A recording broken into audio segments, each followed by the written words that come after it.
I think we are ready to go. Hi, everyone. Welcome to BBB Trust Talks. My name is Carla Laird. I'm the Manager for Community and Public Relations at BBB serving mainland BC.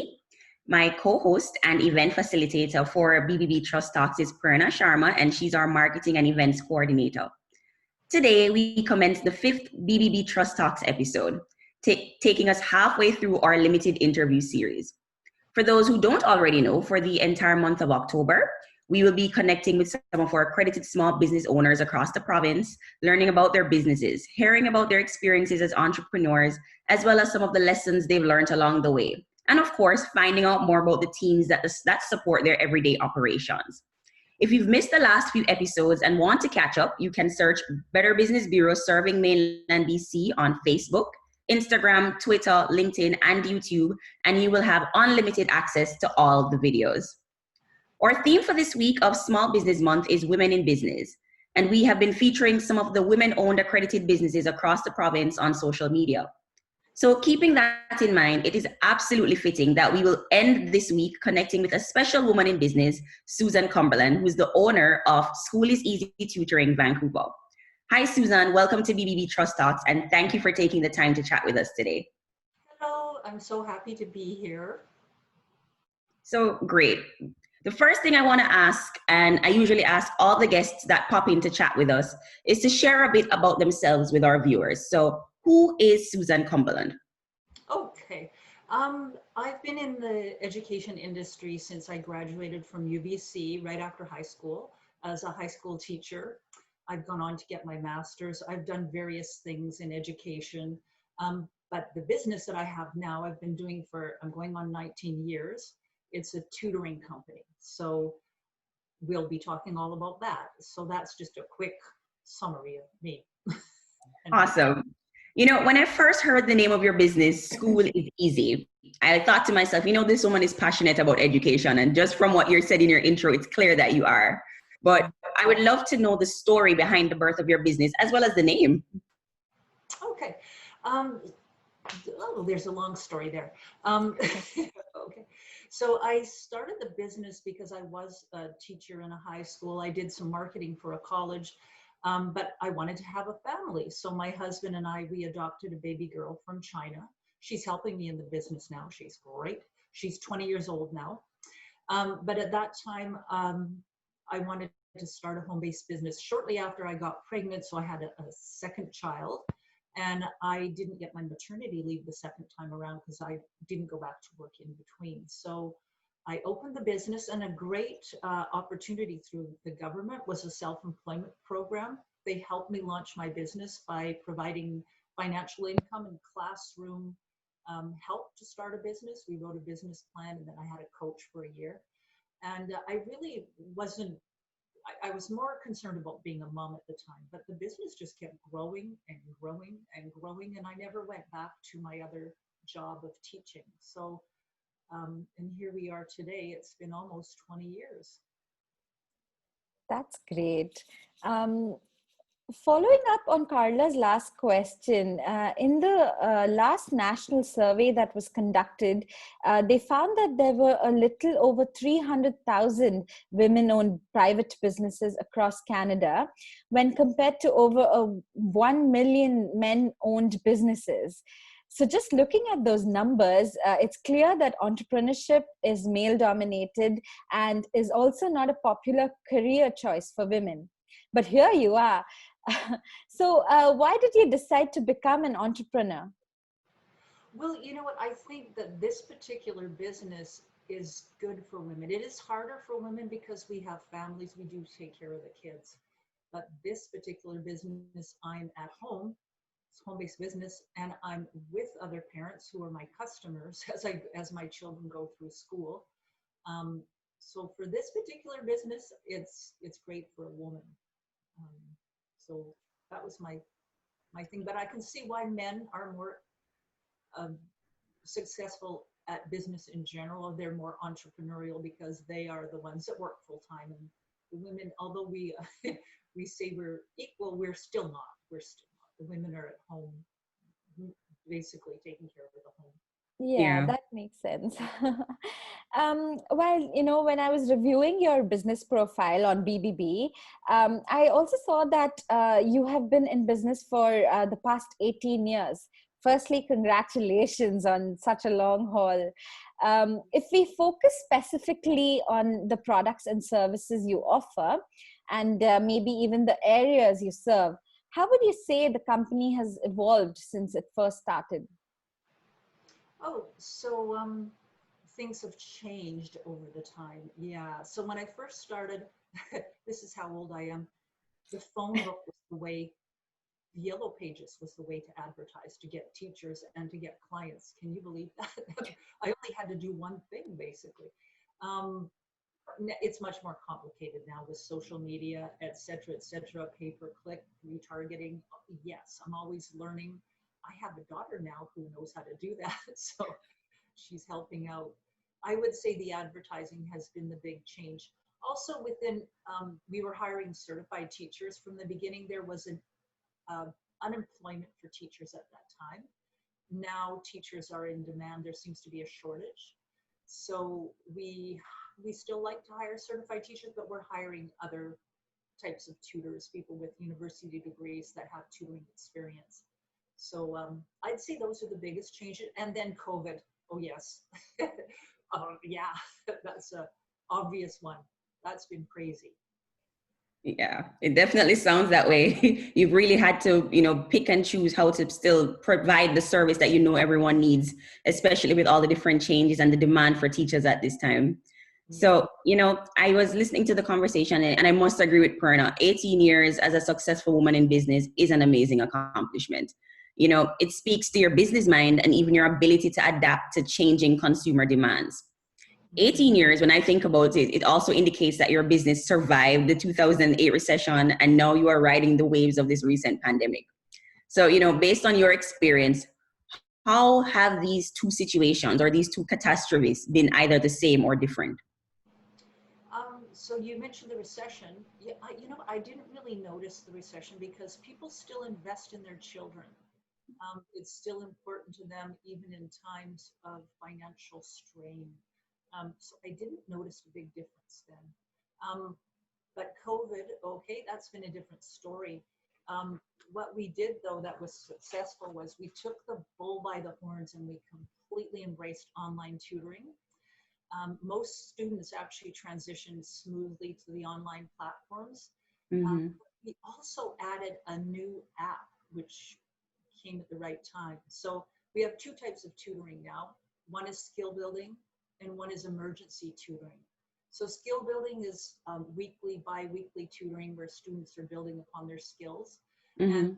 the actual emergency tutoring is for students in between those sessions when they're mostly for calculus, physics, those kinds of subjects where they're stuck on a question. It's 10 o'clock at night.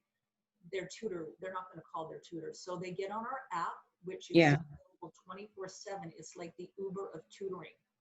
So because we have tutors all across North America and the UK now, there's teachers ready to go all through the night.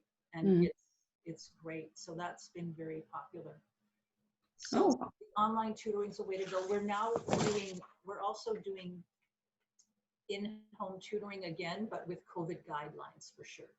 So okay. back, and some people are doing hybrid, a few in-home and a few online. And so we're getting back to that, but depending on where the COVID goes, we may go back to all online again. Okay. So you mentioned earlier, about the difficulty in getting teachers. So someone is listening right now, they might have tutoring experience. What is your process when it comes to, hiring? Um, so we have quite a process. We advertise a lot, and then we gather their resumes. We screen those. We know exactly what we're looking for. We're looking at education and experience. So they have to be quite educated, and if they're in their second or third year of university, they have to have good grades. Um, Yeah. we do a criminal record check. We contact their references. We make sure that their degrees are true. And then when we send them out the first time, we let the parents know we don't have a history with this tutor yet, but this is what we know about them. And then, of course, we have tutors who have actually been with us for 15 to 18 years. And so we do have a history. We can say they were well liked by their students. And so we give as much information as we can. Okay, awesome. Thanks for Yeah, that. that's great to hear. Following up on the last question, what would you say has contributed to the endurance of your business throughout the last 18 years? I have a lot of success groups and that I join because you need other people. When you're working alone, you can get distracted easily and it's hard to stay on track. So I continually write annual goals, monthly goals, weekly goals, and I do the top 5 of the week with a business partner. So we keep each other on track, and if we don't do what we say we do, we have to explain why. So I just Accountability. accountability partners and having other people help you, it works really well. That's interesting. I want to shift the focus a little bit and dive into a little about how you've pivoted and made adjustments to stay operational during this time. Not surprising, but health and safety has become a top concern for consumers. In fact, 75% of consumers say, this is a priority for them now and will likely stay that way in the foreseeable future. Talk to us a little about some of the steps your business has implemented to keep staff and customers safe, especially since the nature of your service sometimes requires you to enter people's homes. Yeah. Well, when COVID first happened, we canceled all in-home tutoring. There was so much unknown about the disease, and well, we were mandated by the government as well. So of course we stopped immediately. And then as it opened up and we follow the guidelines, they are allowing some of those types of services again, but a lot of my tutors are still not comfortable. So there's no way we would make them do that if they don't want to do it. But if they do go into the home, they must wear a mask. They must not touch the same pencils, books as the student. So they have to keep their 2 meters apart, and that's it. And also have the sanitizer available on the table. So yeah. In the summer, the tutoring was done outside if it was going to be in person. Now that winter's coming, that does concern me a little bit. But some parents, their kids are not at school because they're immune, but they're not doing well with online. So some parents still want the in-person. It's the only way it's going to work with their kid. But right. Of course, we'll always listen to Bonnie Henry and what she suggests. So if it's not allowed, we won't do it. Right. Yeah, I love that. You're trying to adapt, work with the different circumstances, and you made an interesting point about the fact that there are some children that are not adjusting well to online tutoring or online platforms as a way of receiving education, and so it's something that you have to be actively mindful about for your business and for your industry. Yes. Yeah. I must say some people were absolutely against the online tutoring, but I think that it has changed. I think some people will continue with the online just because they realized it's not that difficult. Some people had a hurdle there with the technology, but now that they've got it figured out, I think it's the way to go. And our new app is extremely exciting because I don't think anybody else has done it. It's revolutionary. That's definitely the first I've heard of it. So yes. Yeah, it's pretty exciting. It's good. Very happy about it. Yeah. So, the fact that your consumers are actually still willing to reach out to you during this time, and, especially in cases where you're still sending tutors to people's homes, it does speak to the fact that they trust you to provide quality service and at the same time keep them safe. So, take us back to when you decided to become BBB accredited. I think it might have been around 2005. What was happening at that point that steered you towards BBB accreditation? Well, I called the BBB as soon as I started my business, and I believe I was told I couldn't start I couldn't become a member until I'm in business for 3 years. Mm-hmm. I don't know if that's still the rule, but as It's soon a little down to 6 months now, I think. Yeah. back then it was 3 years. Yeah. As soon as that time was up, I called you guys up and I got signed up because I myself use the BBB for construction or different types of things because I know you're going to mediate if there's an issue. And we need to be trusted. And I like that it's there in case of a conflict.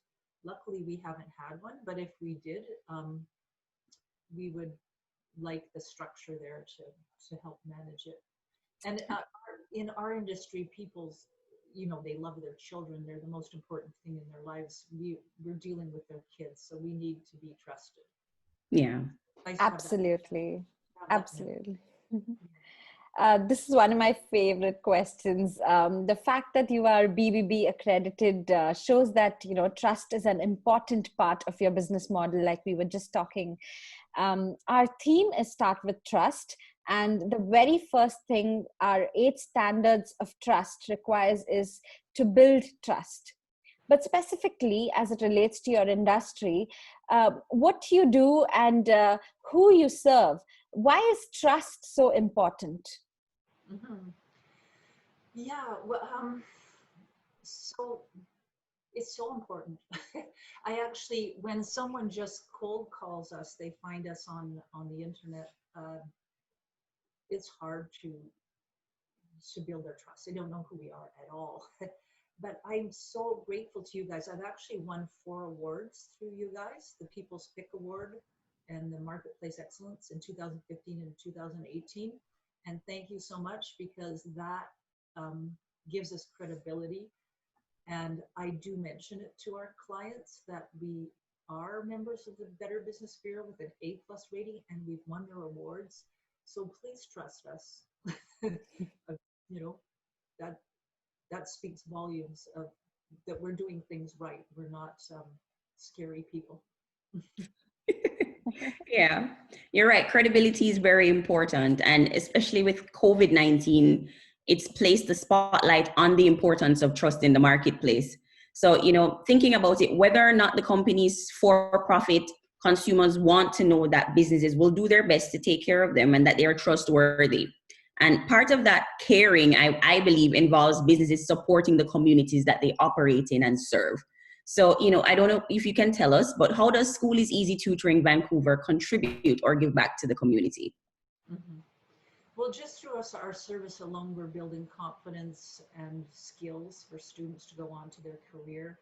We do take part in community events at the schools. We're part of the school carnivals that aren't taking place now, unfortunately. But we love that. We're out in the community with the kids. We have a game, a snake pit, where they throw a snake in the pit and they get a prize, things like that. We do anything we can. We go to parades, and we have a booth at Staples when it's back to school time. I think the service alone, it helps the community. It's a feel-good business. We're helping people. I think that's why I'm still doing it. I love it. And I'm getting older, but I'm not ready to retire. That's always a good thing to hear. Now more than ever, I believe it is important that consumers buy and spend locally. In fact, next week, Monday, is the start of Small Business Week in Canada, and it's a great time for consumers to make that extra effort to spend with a local business. As a business owner right now, considering everything you have endured, why is it important that people invest in and support BC's local small businesses? It's really important. I feel for the businesses that suffered during this pandemic. We suffered a little bit when people were in shock and they didn't know what to do. The tutoring stopped for a couple months, but we were fine. But we're not that affected by it. But I still want to go to restaurants. I'm going to one tonight with my mask and my hand sanitizer. I want to support in any way I can to the businesses locally. They're my neighbors, they're my friends, and it's sad when I see them going out of business due to this pandemic, because it just came out of nowhere, Yeah. and it affected certain businesses and not others. And it was just nobody planned it. It's just not fair. I guess that's what I'm saying. It hasn't been fair to some businesses. Yeah. And I think that's why supporting businesses, especially next week, will be crucial. If there's an opportunity for you to support a local small business, they've had a tough time. And as you rightfully said, they've been doing so much. They actually count for a large percentage of the employment that our country has. And so if we can support them during this time, it is extremely crucial. Now, as part of a consumer's decision to carry out a transaction, it includes them seeing something unique or possibly identifying and connecting to something about a business. There are many other businesses in the province that are in the education and tutoring industry. So what would you say makes School is Easy Tutoring Vancouver unique when compared to other businesses in the industry? Mm-hmm. So we set up a learning plan with the parents before we start the tutoring, so that we know exactly what the goals are and how to get there, and see if they can do that, and then we get a good match. But other people do that as well. But I think the thing that we've got now is our new app that is good on smartphones, tablets. It has a whiteboard. It's like Uber, and the tutors, if they want to tutor, they turn on the app and they can tutor whenever they want. And the students pay by the minute, and they get tutoring anytime. I think this is what's making us different now. We're at the head of our industry with this new technology. That's great. We've received one comment on our Facebook Live right now. They're also wondering, what are the fee structures? If you want to take it offline, it's fine, but can you give us a little highlight about how you structure the costs and stuff like that? Mm-hmm, yeah. So there's a different price for online and in-home. Of course, in-home is more. And so it's pay as you go. We take money off the credit card after the session. So for high school, we're charging $57 for in-home, $52 for online. Elementary is $52 in-home, $49 online. And then we have packages at a reduced rate. So if they buy 10 hours, 20 hours, or 30 hours, they get a discount. So yeah, I don't mind sharing that. Great. So as we approach the end of the conversation, I want us to switch gears to the life lessons and tips for those watching today. As a woman working in business, managing as much as you do every day, what are some of the tips you would share with other women juggling work and family right now? Mm-hmm. I would say put your family first. Don't put them second. Of course, you have to make money, but you have to take care of yourself. I do put time aside every Monday, Wednesday, Friday between 9 and 12 to exercise. It's called the me time. I exercise and get a good workout, and then I start my day. That's important to me. So I just balance. They always say, just take care of you. Don't forget to take care of your health. I think health, mental, physical health, number one. Everything else comes second. Yeah, that's important because, at the same time, you're giving of your time, your effort, your energy into your business. And if you're not healthy mentally, physically, emotionally, it's going to impact the service and, the quality that you provide in your business. So I absolutely agree. Yeah, for sure. Yeah. As a female entrepreneur that has endured as long as you have, navigating the storms of business and everything that comes in the business world, what are some of the challenges you've experienced? And, what would be some tips you'd give to a young female entrepreneur right now? Yeah. Well, I'm in a specific business, but I find when I started my business, I created my own software for the business. It was very expensive. Perhaps because when you're managing a bunch of people, you have to manage your customers, probably there's something out there that you can use instead of building your own. It's probably a better way to go. You've got to persevere. You've got to have a service or a product that people need. If you just love it because you like it and it's not what people need or want, get out. Just make sure it's something that is needed. And if it's not needed, you have to be really good at marketing to convince them that they need it. Yep, that's true. Looking back at your journey in entrepreneurship, what would you say is the most difficult challenge you've had to overcome as a business owner?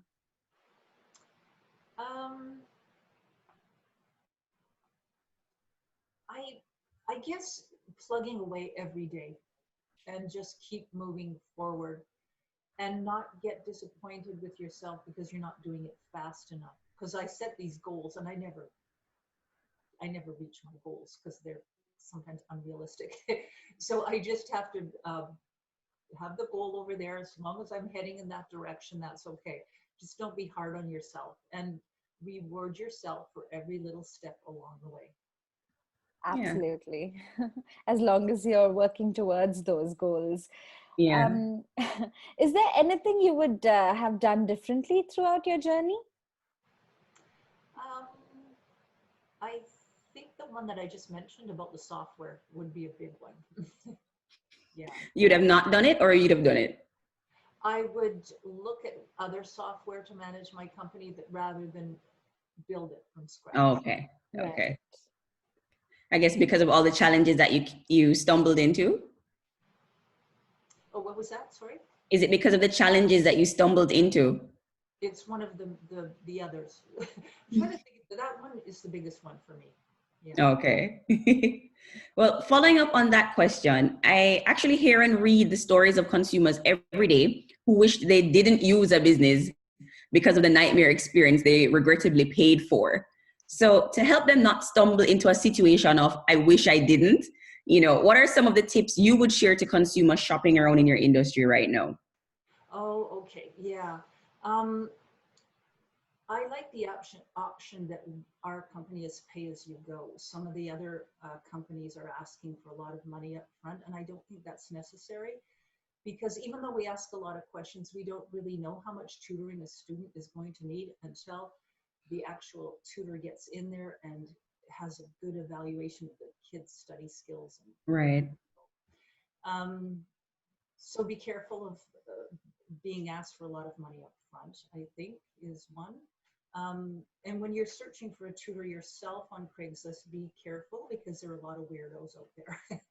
So that's enough. People come through an agency because they don't have time to do all the screening that we do. Yeah. Absolutely. Yeah. That's a great tip to share, actually. So, Susan, you've been an amazing guest. Thank you so much for sharing your business story with us, along with all of those useful tips and bits of information. For viewers watching that want to get in touch with you about your products and services, aside from your business profile on bbb.org, how can they get through to you? Go on the internet and type in School is Easy Tutoring. I guess give us a call at 1-877 It's Easy. Oh, it's easy. Yeah. So basically, any search engine they go to, they'll be able to find you once they search for School is Easy Tutoring Vancouver. Oh yes, yeah. And I know you're on social media, but the platforms would be which one? Definitely Facebook. I think that's our biggest one. I'm on LinkedIn. Okay. Yeah. Yeah. So if they're trying to find you, they can search for you online, or they can go to Facebook, or they can just simply give you a call. Perfect. So just like that, we've come to the end of another fabulous episode in our BBB Trust Talk series. Thanks again to Susan Cumberland for joining us from School is Easy Tutoring Vancouver. There is so much uncertainty surrounding educating our children and navigating a pandemic. So if your child is in, I think, grades 1 to 12, you can reach out to Susan and the team at School is Easy Tutoring Vancouver for extra support to ensure their education isn't negatively impacted during this time. They have 18 years, going on to 19, of experience with helping children to reach and maximize their full potential. Plus, they are a part of the BBB family, so it means they start and operate with trust. We hope you enjoyed listening in and that you will join us again next Tuesday, October 20th at noon for our 6th episode. Take care, and we'll see you then. Bye. Bye. Bye.